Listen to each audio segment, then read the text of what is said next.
Hello, my name is Matthew, and I read The Murders in the Rue Morgue, a short story by Edgar Allan Poe, and one of the forerunners for detective fiction or the detective story.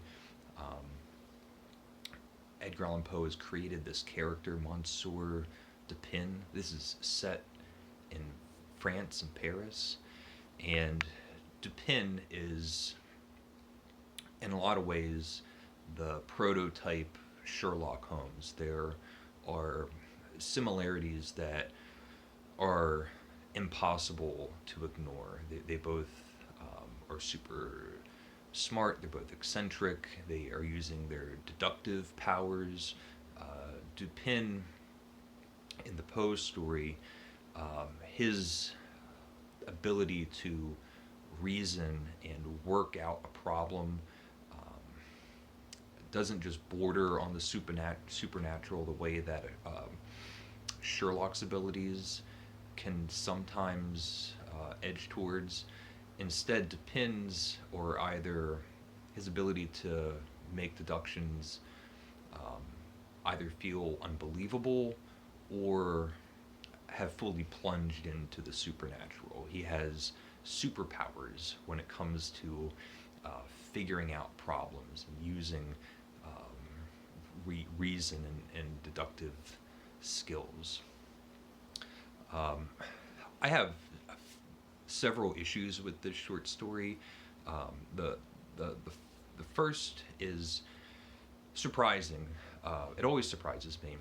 I always feel that Edgar Allan Poe is one of the best at introducing a story. I always love Poe's beginnings. He's able to set the tone and atmosphere and get you right into the story you're about to read. And he doesn't do that. I feel that he doesn't do that in The Murders in the Rue Morgue. In reading it this time, I think the reason that it feels like it stumbles is because it's as if the short story has two beginnings. It starts with sort of philosophizing about intelligence and ingenuity and analysis and creativity.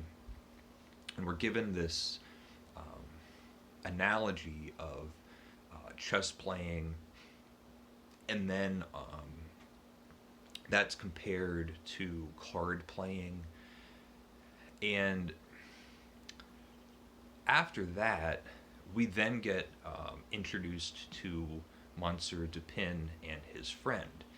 And just like in a Sherlock Holmes story, it begins with just a situational episode between these two characters. And they're walking down the street silently.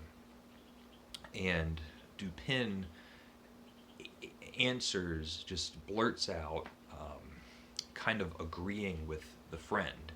The friend had been silent this whole time, but had his own train of thought. And so when the friend is astonished about how could you know precisely what I was thinking and be able to agree right at the moment that a thought had passed my mind, and then Dupin in that very Sherlockian way. And I feel like this is I feel like I've read this exact episode in a Sherlock story.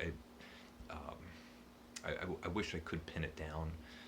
And Dupin responds by saying, well, earlier down the street when the person carrying the produce kind of tripped you up and fell, I knew that that was going to make you think of this, and then you looked up into the sky and you saw a star, and that made you think of this other thing.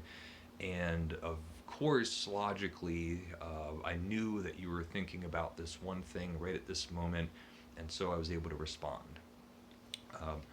It's all the way up to imagining him saying it's all elementary, and it's okay. It feels very Sherlockian. Of course, it's not taking it from it because it's written beforehand, but it does feel maybe prototypical. There's so many things in this short story that almost work.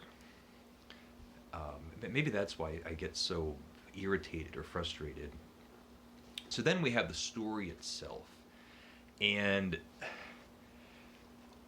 again, it just falls short. It's the beginning when we hear that there have been these two murders. The police are involved. It's in the fourth floor of an apartment building, and it's a mother and daughter. The house has been completely ravaged.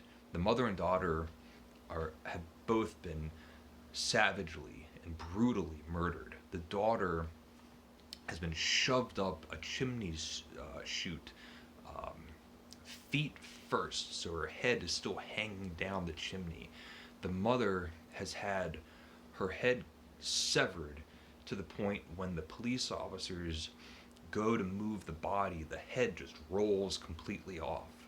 All of the furniture is upside down and trashed,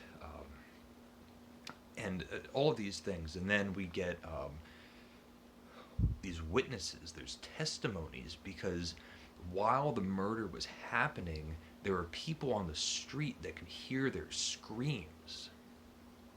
We get multiple testimonies, and it all works towards the conclusion of the story. Things like not knowing, um, not being able to pinpoint or locate the the accent or the language that they're hearing on these four stories up. They can hear the screams, but they also hear some sort of garbled, stilted, jumbled language, and they think one person thinks it was Spanish, and somebody else thinks it was Italian or German or English or French, but there's no consensus.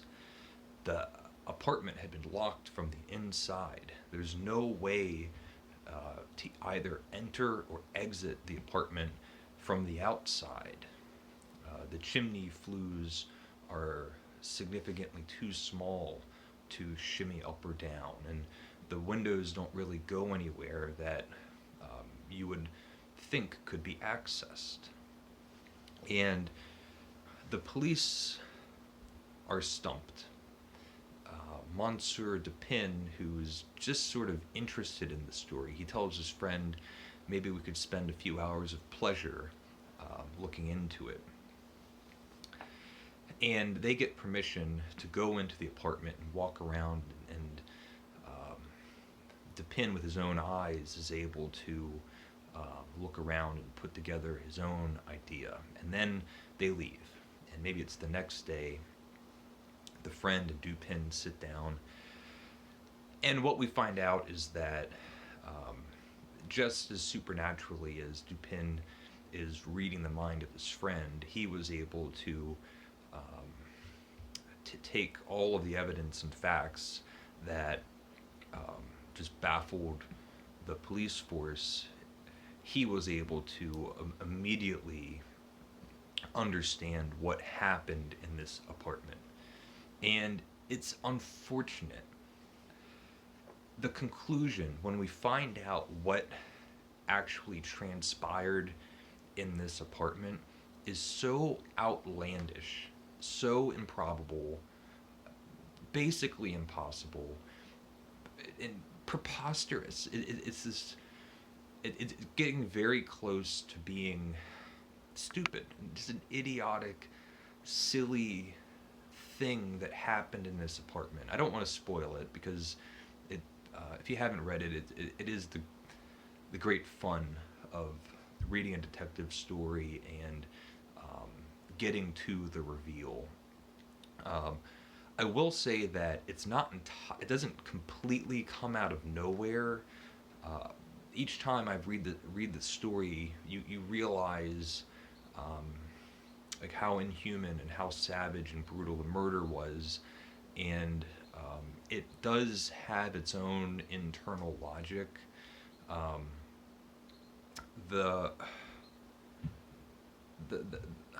his supernatural ability to figure out this case really matches the improbability of the solution. And like I said, I think a few times through this, so much of it works almost. It's just so close to being a great story, um, and it's just not there. If the ending would have been a little different or very different, um, and the beginning, I feel like there's rhythmic issues with how the story gets off the ground. The actual framework is just the same framework that is in nearly every work of detective fiction since this thing was written. It really is a blueprint to tell a great murder mystery and have a detective figure it out. It's just a little bit off the mark. Um, Let me know if you've read it. Um, Let me know how you think about Monsieur Dupin, or if you have any interesting thoughts or any thoughts comparing him to Sherlock, the obvious comparison, um, or anything about detective fiction or the ending. Whatever. If you'd like to leave a comment, please do. And thank you for watching.